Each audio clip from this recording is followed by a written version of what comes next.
Welcome to the War Room. The 1.1.9 Rossbach update has been released, and it has brought with it a slew of changes which can help or hinder your campaigns. Now in this video I'm going to go through all of the important changes, and I'm going to walk you through how you can make the most out of the new mechanics that have been added and the mechanics that have been rebalanced. Let's start with the most important change. The economy has been completely rebalanced. All of your sliders, including cost of the court, diplomatic spending, and stability, now cost you based on the wealth produced by each one of your provinces. If we go to this location over here, as you can see, this has a wealth of 1.19, and we're getting nothing out of this location, but it still contributes to our slider expenses. As a result, any location with control below 40 is a net drain on your economy, according to the current balance of the game. So all of this land in Eastern Anatolia, all of this land in the Levant, is costing me money to keep it in my empire. As a result, I want to keep most of the land that I control myself, as opposed to land that I delegate to my vassals, above 60 control if at all possible. And the way that we do this is of course through increasing proximity, either through river networks, through building roads, or through naval proximity. However, all of these calculations have also been changed. Regular land proximity has stayed mostly the same. River-based proximity has been nerfed slightly, with the proximity cost going from 10 to 12. And naval proximity has been severely nerfed, because it now costs you more to get out into the sea from locations with high natural harbor capacity. So even though Constantinople here has a natural harbor suitability of 100%, and it has 3 buildings giving extra harbor capacity, it still costs us a bit to go from Constantinople to the Sea of Marmara. Whereas before the patch, this was basically a free jump. So you want to increase your harbor capacity beyond 100 in order to reduce this cost to the lowest amount possible. And as you can see here, before the patch, Smyrna used to have a maximum control of 100. After the patch, due to the nerf of the naval proximity costs, it only has a maximum control of 78%. So naval control is slightly harder to push, and it requires you to invest a lot more in harbor buildings in order to get to the really high levels. Luckily, we have 2 new buildings available to us which act as local proximity sources.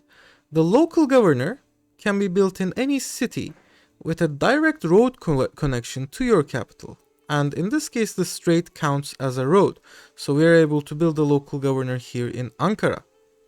Every country in the game has access to 1 local governor, and empires get 1 more. In addition, you can get a 3rd local governor from an advance in the Age of Discovery, and a 4th one from another advance in the Age of Absolutism. These are both available to all countries in the game as far as I'm aware. In addition, there are 2 new reforms which require you to have at least a 50% progress towards naval and give you additional naval governors. These provide the same 80 local proximity source as local governors, but unlike local governors, they do not have to be built in cities which are connected to your capital with a road. Instead, you can place naval governors in regions which are adjacent to your home region, and also the city that you place them in has to be disconnected from your capital.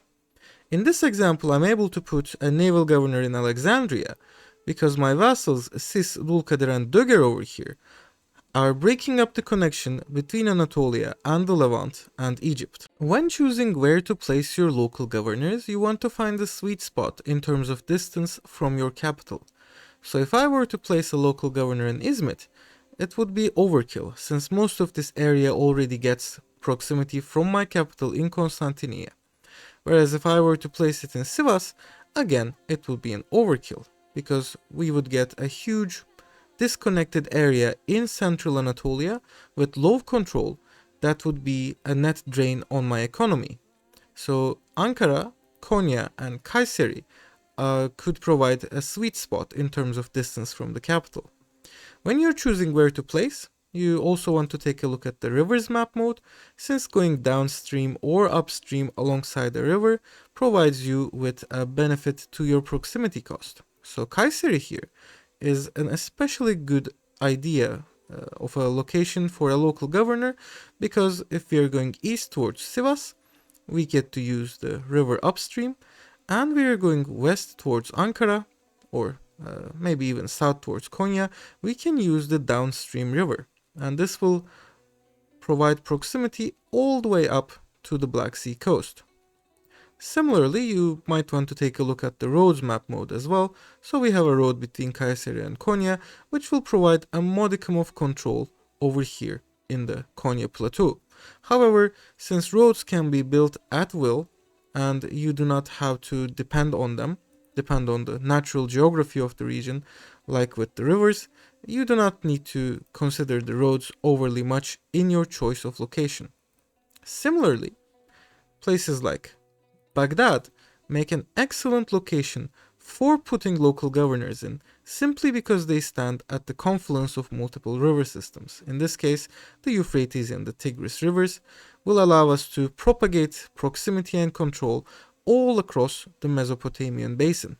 Bailiffs have also been changed from providing a local proximity source to providing maximum control.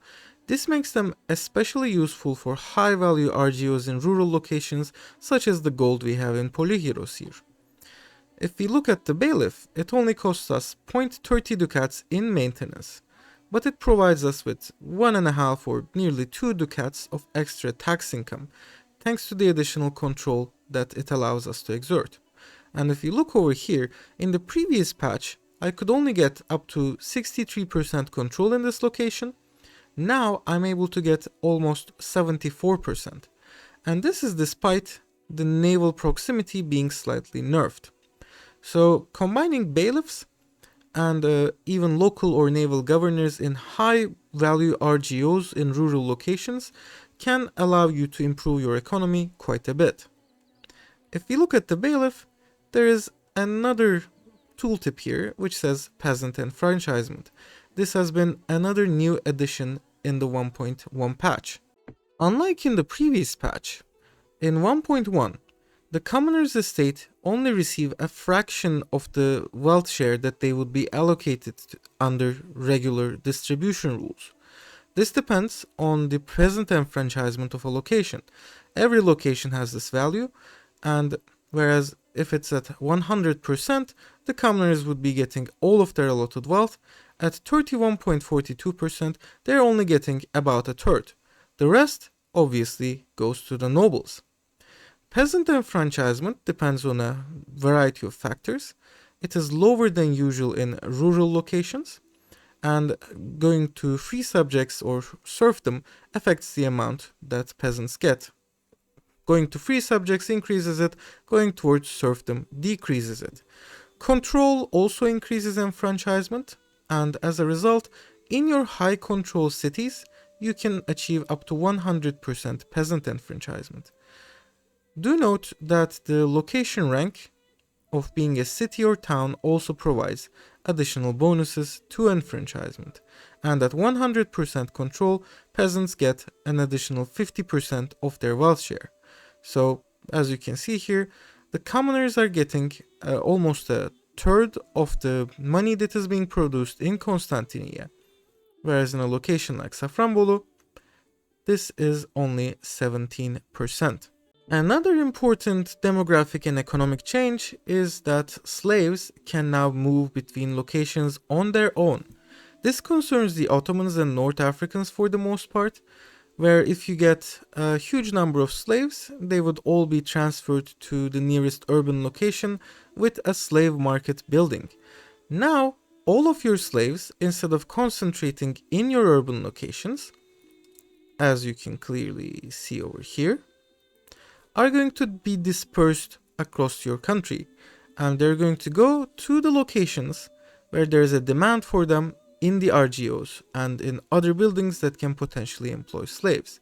So over here we have a laborer shortage in Conrapa, and already 248 slaves have moved in order to shore up the laborer supply of this location, and more will arrive as we expand the RGO and as this creates more of a demand for labor. Before 1.1, all of the income that would be generated in a province with low control would simply vanish into thin air and sometimes feed the rebels that were prevalent in that location.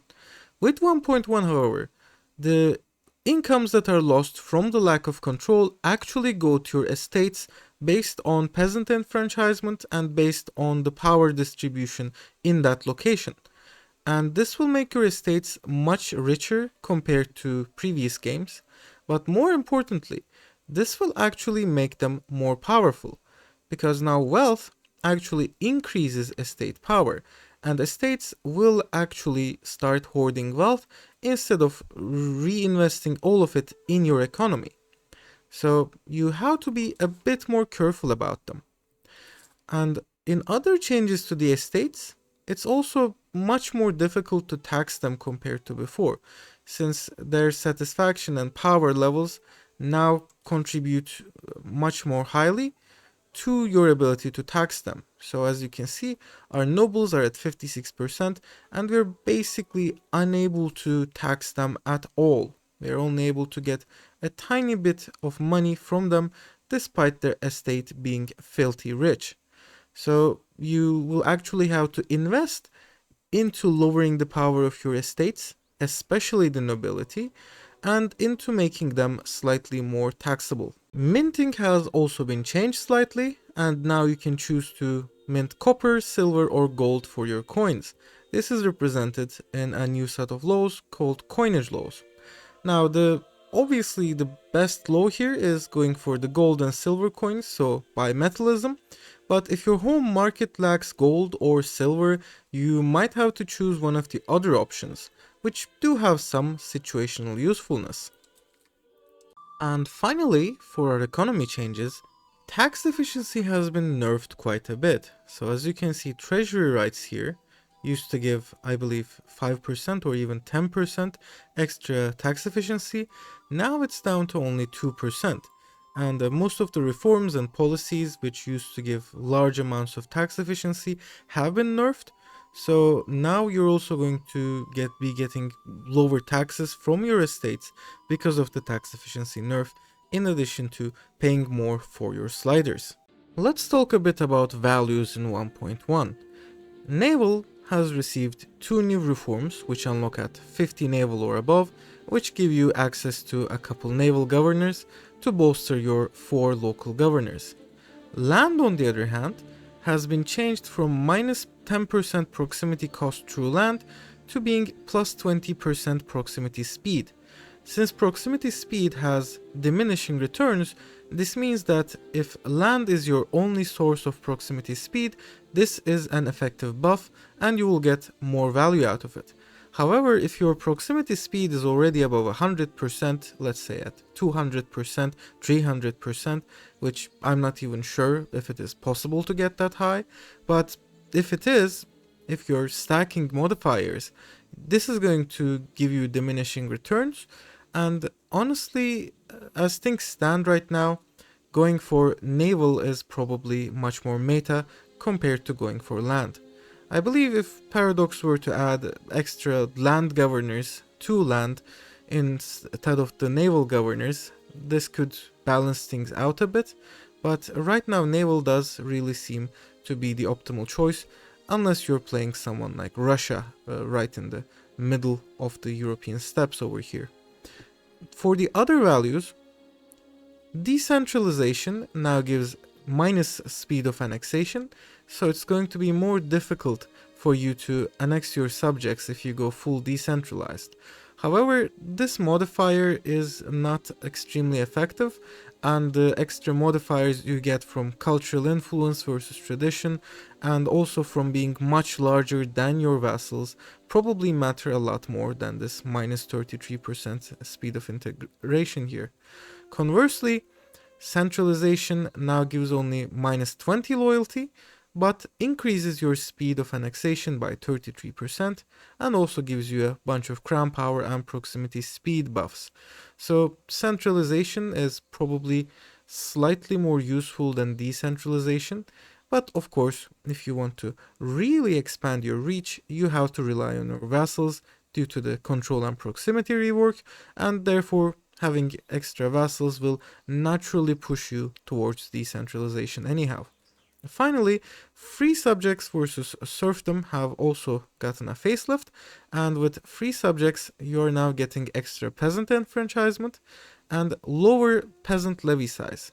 At the same time, their levies will fight slightly better, but they will also get slightly more estate satisfaction.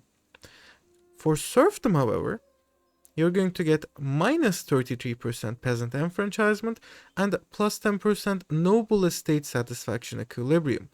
Now this means that your peasants will be earning less money, but that money that they don't earn will go to the nobles, and you will be able to tax your nobles more efficiently if you go for serfdom. You will also get extra peasant levy size, extra raw materials output, and extra 50% levy recovery speed. And honestly, serfdom is the meta in the current state of the game, which is kinda unfortunate, since I don't think values should have a meta, so as to speak, so going either side should be a valid option, in my opinion. Speaking of vassals, you now have an option to transfer location between your subjects. This will give you minus opinion with the subject that you're transferring the location from. And if we go over here, unfortunately it does not, as far as I can see, give any plus opinion to the subject that we are transferring the location to. So this is mostly going to be useful for cleaning up your borders, for dividing provinces more evenly, and for maybe getting some of the more valuable locations to subjects that can exert control over them more readily. When you're making peace, you can get the enemy to transfer their vassals to you, but more importantly, you can now return cores to your allies or to your vassals. And this is actually really important because, as you can see, if we're taking this land directly, we would be paying 44 antagonism for it. Whereas, if we were to return those same locations to Champagne, which is our vassal right now, we would be paying only a fourth of that cost in antagonism, and we would generate only 11 antagonism. So this is essentially a return of the return core function from EU4 peace deals. You can also transfer your subjects not via peace deals, but via simply selling them to other countries in the game. As you can see, the Kingdom of Bohemia is willing to pay the tidy sum of 10,084 ducats in exchange for my subject Prochensko here, mainly because they have a huge desire to conquer their lands. So opportunistic wars for seizing land which strong countries near you intend to conquer, and then creating a subject and then simply selling that subject to your neighbors seems to be a valid strategy at this point. In 1.1, a new value called Complacency has been added to the game. This essentially represents how strong you are compared to your rivals, and if you are too strong that nobody can match your might, this increases, and at high values this can give you some huge debuffs, including -50% monthly research progress, -50% efficiency of cabinet, and extra pop join rebels threshold. More importantly, this provides access to some of the decline disasters for the various empires in the game. Complacent decline is the default, of course. You need to be an empire with low of control, high complacency, and negative stability in order to trigger this, but the decline of Majapahit, Mali, and Delhi are also in the game to represent the dissolution of their specific empires. Now, the way to reduce complacency is through, of course, having threatening rivals, and also you get a bit of reduction through your ruler's military ability and diplomatic spending. Having rivals that actually threaten you is an important factor in keeping complacency low. As you can see, none of the countries around us actually pose a threat. Even Bohemia, which is our strongest adversary, has a minus 0.35 threat because we have a stronger economy than them, we have a slightly weaker economy than them, and we have a much higher population compared to them. And as a result, they provide negative threat, and if we had them as our rival, we would only be getting a tiny amount of complacency reduction and also a bit of monthly prestige and a bit of diplomatic reputation here. If you are dominating your game, keeping complacency down essentially becomes impossible, and for that reason it is extremely important that you keep your control values high so that you can at least slow down the progress of decadence and complacency and prevent the complacent decline disaster. We have also seen some military changes with the 1.1 patch. Most importantly, unit sizes have been increased quite significantly in the early ages. This army over here used to be 4,000 men before the patch, now it contains more than 17,000. Similarly, the unit sizes of each regiment has also been increased in the early ages, and what used to be 500 man regiments or 200 man regiments now contain up to 1,000. The regular sizes are now 500 per infantry in the first stage, increasing to 10,000 in the second age, and then increasing even further in later ages. Similarly, cavalrymen begin at 200 men per regiment, increase to 400, and then increase even more. Another addition in 1.1 is the combined arms bonus. This triggers when your formation contains less than 50% of any single unit type, and it gives you an additional 2.5% combat bonus for each unit type of which you have more than 10% in that army. Light cavalry and heavy cavalry are counted separately, same as light infantry and heavy infantry. As a result, including artillery and support units, you can have up to 6 different unit types and get up to a 15% additional combat bonus. Another addition has been the ability to automatically balance flanks in the armies, and now the AI gives you two options. You can either have a balanced army, which will distribute your forces evenly across the 3 flanks, or you can simply put your cavalry on the flanks. Now, this does leave your flanks somewhat vulnerable unless you have an extremely cavalry heavy army, so you should probably consider using this with care or manually putting the cavalry from your center towards your flanks. The various combat efficiency bonuses and malices for levies have also been standardized, and in theory, levies at 100% combat efficiency should act just as well as regulars in battle. However, in practice this is far from the case, and in any case it is almost impossible to get 100% levy combat efficiency without seriously hampering your growth in other ways. Therefore, going for regulars is still part of the meta in 1.1. Mercenaries have also been significantly buffed in 1.1. As you can see, the cost of recruiting mercenary units is a quarter the cost of recruiting regulars. So this army would cost me something around 2,200 to recruit as mercenaries, whereas if I wanted to get them as regulars, despite having a minus 33% bonus from low market prices, it would cost me something in the range of 6,000, so almost 3 times as expensive as the mercenaries. Of course, unlike mercenaries, you get to keep regular troops in the long run, but that might be a negative thing if you are worried about maintenance costs.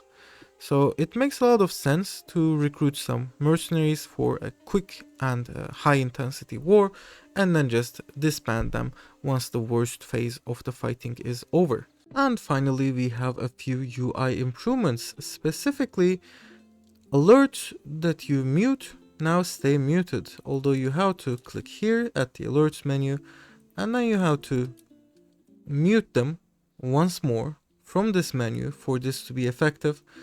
but this gets saved throughout the game, and this gets saved in your save file, and as a result you only have to do this once per campaign per alert.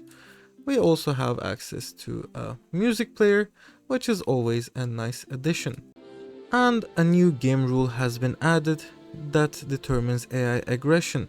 So if you found the AI to be too aggressive back in 1.0.11, this is going to be a good thing for you. You can simply set it to normal aggression, where it will be somewhat less likely to start a war without a cast spell eye, or even to low aggression, where it will never start a no CB war, although this disables achievements.